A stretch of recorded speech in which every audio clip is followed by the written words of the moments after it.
2023-2024 시즌 UEFA 챔피언스 리그 그리고 프랑스 리그왕 무대에서 선풍적인 활약을 펼치고 있는 이강인 선수, 이제는 이 최근 활약이 프랑스의 유력한 매체들에서 계속해서 조명하고 극찬하는 보도들이 나오고 있는데요. AC 밀란과의 경기를 앞두고 이강인 선수가 파리의 주전을 확실히 확보했다, 이런 얘기들이 있는데, 아쉽게도 이제 밀란전 최종 훈련에 경미한 부상, 몸 상태 문제로 이제 불참했다는 얘기들도 나오고 있거든요. 최신 보도 통해서 프랑스에서 현재 이강인 선수가 어떤 위상을 갖고 있고 또 몸 상태는 어떤지 살펴보도록 하겠습니다. 네, 이강인 선수의 파리 생제르맹은요, AC 밀란과의 챔피언스리그 조별리그 4차전을 앞두고 있습니다. 11월 8일 수요일 새벽 5시에 킥오프고요. 현재 밀란 같은 경우는 3경기 승리가 없는 가운데 리그 3위에 위치해 있고요. 파리 생제르맹 같은 경우는 니스에 이어 2위에 위치한 모습입니다. 예, 몽펠리에전 승리로 1위를 탈환했었지만 니스가 그 이후 이어진 경기에서 승리를 하면서 무패를 유지하며 선두를 지켰습니다. 지금 파리의 상황, 니스와 승점 차이도 1점이고 챔피언스리그 조별리그도 1위니까요.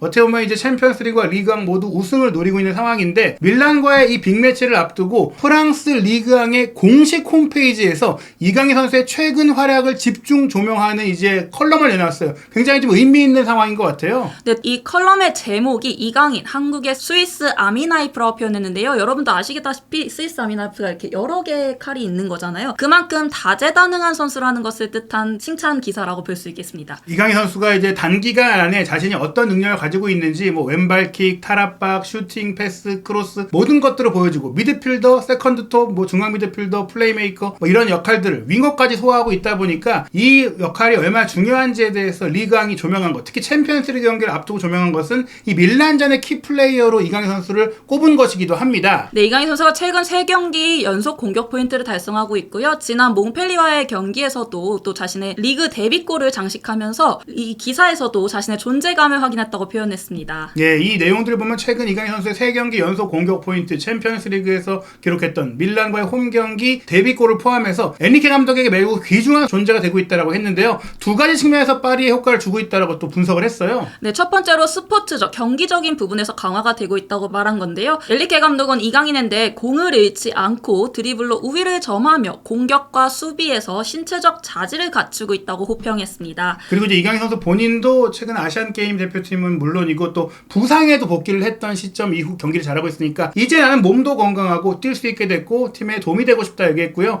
엔리케 감독이 바로 언급했던 오른쪽 윙어, 왼쪽 윙어, 인사이드 미드필더, 플레이메이커, 가짜 9번 등을 소화할 수 있다. 공격 지역, 미드필더 지역까지 모든 역할을 소화할 수 있기 때문에 이 스위스 군용칼이라는 표현이 나왔고, 그런 다재다능함이 차이를 만들어낼 수 있다라고 엔리케 감독이 공개적으로 평가한 부분, 결국엔 이강인 선수의 멀티 능력에 대한 부분이 프랑스에서 좋은 평가를 받고 있는데, 또 하나의 측면이 있죠. 네, 경기뿐만 아니라 이 마케팅 효과도 굉장히 크게 가져가고 있다는 건데요. 이강인 선수의 영입으로 실제 유니폼이 굉장히 많이 팔리기도 했죠. 그리고 최근 이 파리 생제르맹이 아시아를 향한 마케팅을 넓혀가고 있는 상황인데, 여기서 중요한 역할을 하고 있다 했습니다. 근데 여기서 또 눈여겨봐야 될 것이요, 이강인 선수가 단순히 마케팅을 위해서 영입된 건 아니라고 이 디렉터가 또 선을 그었는데요. 예, 아시아 태평양 지역 디렉터인 세바스티앙 와셀의 인터뷰인데, 사실 유니폼이 잘 팔린다, 마케팅이 잘 된다, 이거는 선수에게 있어서 그렇게 칭찬의 요인은 아니고 오히려 마케팅용 선수다, 유니폼 그죠. 팔이다, 부정적인 느낌으로 볼 수 있는데, 유니폼이 잘 팔리는 건 사실이고 마케팅 효과가 있는 건 사실이다. 실제로 최근에 파리 생제르맹이 한국 기업인 파리바게트와 이제 파트너십을 맺은 것도 이강인 선수의 효과거든요. 그리고 그런 부분들이 이강인 선수의 연봉이라든지 이적료 투자에 이제 어떻게 보면 세이브가 될 수 있는 그런 부분이니까, 어떻게 보면 이강인 선수를 실력만 갖고 영입한 게 아니라 마케팅으로 돈 벌 수 있으니까 하는 거 아니야, 이렇게 볼 수 있지만, 그런 시선을 일축하기 위해서 이 와셀 디렉터가 파리라는 구단은 마케팅을 위해 선수를 영입하는 일은 절대 없습니다, 절대라는 표현까지 있었어요. 네. 일단 선수를 영입하게 되면 그 선수의 존재감을 활용하고 팀의 성장에 도움을 주는 것, 분명히 이제 마케팅으로도 효과를 보긴 하지만, 아시다시피 이 마케팅이 되려면 그 선수가 잘해야 되잖아요. 네, 메시, 호날두도 그 선수들이 잘하기 때문에 더욱더 마케팅 효과가 이루어지는 거잖아요. 예, 그 선수들의 유니폼이 실제로 많이 팔리고, 물론 예를 들어서 축구를 못하는 나라의 선수가 유럽리그에 진출하면 그것만으로도 이제 흥분해서 유니폼을 살 수도 있어요, 벤치에만 있어도. 근데 그거는 이제 아시아, 특히 한국의 경우에는 옛날의 일이에요. 지금은 팬들이 유럽 진출만 했다고 그 팀에 갔다고 유니폼을 사는 게 아니라 잘해야 사고, 네. 또 이게 한국 팬들만 아니라 아시아 전역에서 산다는 거는 아시아를 대표해서 플레이를 잘하기 때문에 나오는 거니까, 이강인 선수는 절대 실력만으로 영입한 것이지 마케팅 의도로 영입한 것은 1도 없다라고 표현한 것입니다. 또 공식 홈페이지에서 저렇게 표현을 한 것이니 더욱더 의미가 있는 것이기도 하겠죠. 예, 그리고 프랑스 리그왕 홈페이지에서 몽펠리에전에 공격적인 역할을 하면서도 100% 패스 성공률을 기록한 것이나, 우리에게나 또 스페인에게나 옛날에 많이 알려졌던 이 10살에 이주했던 발렌시아로 이주했던 스토리까지 소개한 것은 결국에는 프랑스 내에서도 이강인 선수의 관심이 크기 때문에 세부적인 이야기까지 나오는 것 같아요. 네, 심지어 이강인 선수를 위해서 가족들이 모든 것을 포기하고 모험을 했다고 표현했는데 이 모험이 진가를 발휘하고 있다고 또 표현했습니다. 네, 이렇듯 이제 리그왕 공식 홈페이지에서 이런 얘기가 나온 것은 파리 구단 홈페이지가 아니에요. 구단 홈페이지면 우리 구단 선수니까 홍보하려는 의지가 있겠지만 프랑스 리그왕 홈페이지에서 소개했다는 것 자체는 프랑스 축구팬 전체를 대상으로, 그리고 이게 뭐 영문판 기사가 아니라 보시면 아시겠지만 불어판 기사예요. 이강인 선수를 프랑스 현지 팬들에게 대대적으로 알리는 보도고요. 그리고 그 외에 저희가 준비한 기사들은 사실 국내 팬들은 거의 읽기도 어렵고 찾기도 어려운 기사들이니까 프랑스 현지 팬들을 대상으로 이강인 선수에 대한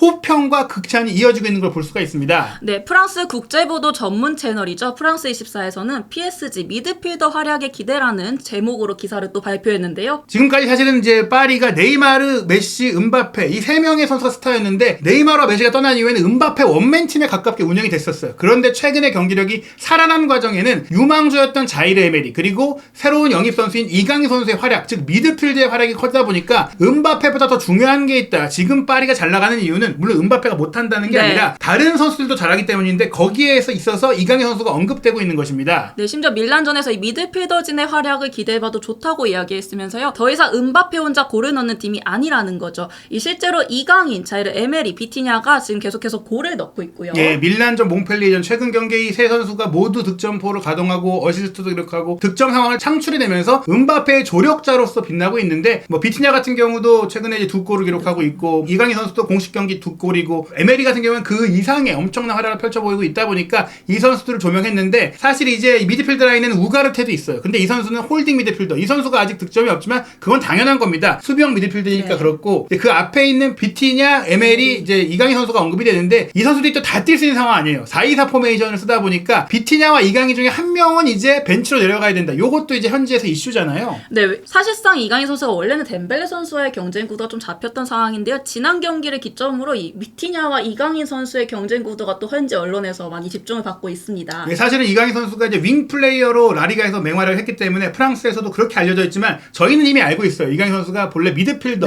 플레이메이커의 성향이었는데 지금 엔리케 감독의 축구에서는 좌우 윙 중에 한 명은 미드필더 역할을 함께 하도록 하는 하이브리드 전술을 쓰는데 덴벨레는 그 안쪽으로 들어온 역할보다는 아예 사이드를 파고들고 비티냐가 이제 측면과 중앙을 오가니까 그 역할을 이강인 선수가 똑같이 하니까 사실은 이제 각기 다른 성향의 선수를 배치한다고 봤을 때 덴벨레 이강인을 이제 경쟁시키기보다는 이강인 비티냐를 경쟁시킨다. 그러다 보니까 이제 프랑스의 또 다른 매체인 르디 스포르 같은 경우에는 이강인의 활약을 덴벨레가 환호하고 있다. 재미있는 표현이 나왔어요. 네, 이강인과 공존이 가능해지면서 이 덴벨레 선수가 웃을 수 있다고 표현한 건데요. 사실상 파리 생제르맹 입단 이후 덴벨레 선수와 경쟁 구도가 잡혀 있었지만 아시안 게임이 끝나고 복귀한 이후에는 지금 왼쪽 자리 비티냐 선수와 경쟁을 하면서 덴벨레와 함께 뛸 수가 있게 된 거죠. 예, 그렇습니다. 물론 이제 비티냐, 이강인 선수를 함께 기용할 수 있는 방안도 없는 건 아니지만 최근에 이제 패턴을 보면 이강인 선수가 왼쪽에 가서 음바페 뒤를 직접 지원해주면서 미드필더 역할을 하는 게 좀 더 효과적이라는 표현이 나오고 있고 그럴 때 덴벨레도 잘한다. 덴벨레가 비티냐와 함께 뛸 때보다 이강인 선수와 함께 뛸 때의 경기력이 또 더 좋았다 보니까 어떻게 보면 이제 이로 인해 비티냐가 못하고 있는 게 아님에도 밀릴 수 있는 상황이 됐고 그래서 이제 르디 스포르 같은 경우도 덴벨레가 이강인의 위협을 느끼는 게 아니라 비티냐가 이강인의 위협을 느끼고 있다라고 소개를 했고요. 또 다른 프랑스 매체인 소풋 같은 경우도 이제 이 주전 경쟁에 있어서 이강인 선수가 여유로운 모습이다라고 얘기를 하고 있어요. 네, 이강인 선수가 사실 프랑스에 도착했을 때는 약간의 의구심이 있었으나 실제로 그리고 아시안게임 차출도 그렇고 부상 때문에 경기를 많이 못 뛰었단 말이죠. 그러나 최근 경기를 본 이후에는 의구심이 제거됐다고 또 표현하고 있습니다. 예, 이 의구심은 사실 부상의 이슈도 있지만 아시안게임 이전에는 경기력도 지금만큼은 아니기도 했고 또 국내 팬들은 이렇게 봤어요. 아시안게임도 가고 대표팀 경기도 가면 한 달을 비우는데 그동안 팀과 훈련도 못하고 유대감도 떨어지니까 어떻게 위험해지는 거 아니야? 주전기에 밀리는 거 아니냐? 예, 근데 오히려 오니까 본인이 뛰고 경기가 더 잘 되고 팀도 살아나니까 반대로 이런 의구심들을 제거해냈다. 게다가 이강인 선수 개인도 그런 상황 속에서 굉장히 이제 의지를 보이고 있잖아요. 네, 그는 배고프다 항상 열망을 가지고 있고요. 엔리케 감독도 이 부분을 언급했습니다. 이강인 선수는 경기를 뛰고자 하는 열망이 굉장히 큰 선수고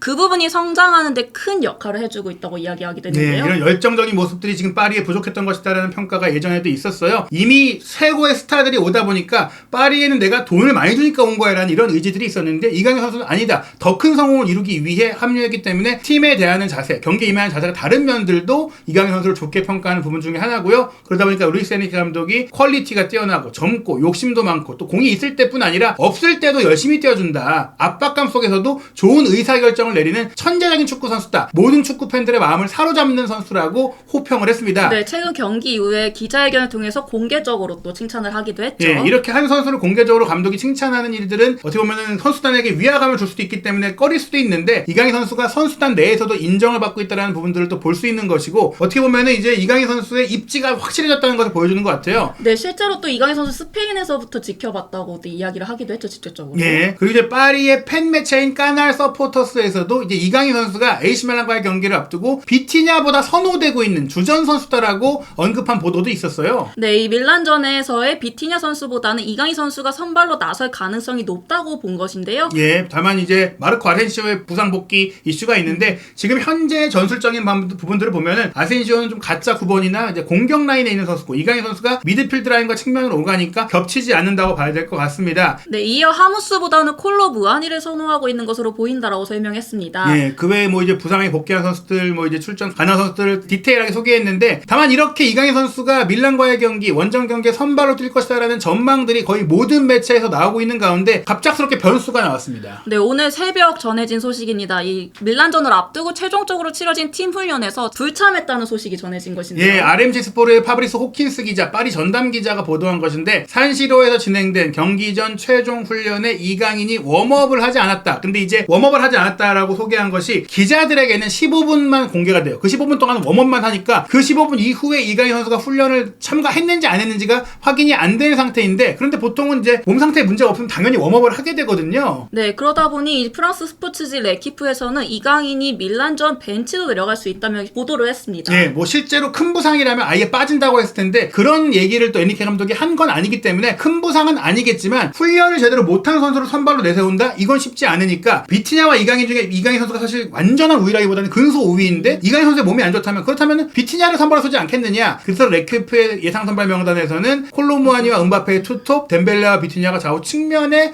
배치될 수 있다라고 전망을 한 것인데요. 여기선 추가적으로 이강인 선수가 팀 훈련뿐 아니라 슈팅 훈련을 포함한 모든 훈련을 소화하지 않았다. 그 얘기는 결국에는 최종 훈련을 할 수 있는 몸 상태가 아니니까 밀란전에 결장할 가능성도 있다라고 본 것 같아요. 네, 프랑스 파리의 간지 르파르쟁도 이강인 선수가 밀란과의 1차전에 득점했던 이강인 선수가 경기 전날 최종 훈련에 참가하지 않았음을 발표했고요. 내일 경기에 출전할 수 있을지 불확실한 상황이라고 표현했습니다. 그러다 보니까 레키프나 뭐 르파르지앵이나 수많은 프랑스 매체들이 원래는 이 최종 훈련 불참 전까지만 해도 예상 선발 명단에 이강인 선수의 이름을 넣고 비티냐를 벤치에 내리거나 혹은 비티냐 이강인을 함께 세운 매체들도 있었는데 지금은 모든 매체들이 비티냐 왼쪽, 덴벨레 오른쪽, 이강인 선수는 일단 벤치에 대기할 것이다라고 전망을 하고 있습니다. 네, 실제로 르파르쟁은 이전에는 이강인 선수를 선발 라인업으로 예상을 했었는데요. 지금 훈련 불참 소식 이후에 비티냐 선수를 왼쪽에 다시 배치한 모습입니다. 예, 이게 이강인 선수가 실력의 문제, 경쟁의 문제가 아닌 몸 상태의 문제로 밀려난다면 굉장히 또 아쉬운 상황이 될 것 같은데 물론 이게 큰 부상이었다라고 구단이 공지한 것도 아니고 어떻게 보면 최근에 또 이강인 선수가 많은 경기를 뛰기도 했고 비행기를 타기도 했고 네. 또 사실은 올 시즌에 근육 부상이 좀 많이 생기고 있긴 하잖아요. 그래서 보호 차원에서 조금 아끼는 차원에서 훈련만 안 시킨 게 아닐까라고도 생각할 수가 있는데요. 정확한 상황은 역시 이제 경기 당일이 돼봐야 될 것 같아요. 네, 경기 당일에 지켜봐야 될 것 같고요. 밀란과의 경기에 있어서 좋은 기억을 갖고 있는 이강인 선수고 스타트를 잘 끄는 이강인 선수잖아요. 그렇기 때문에 이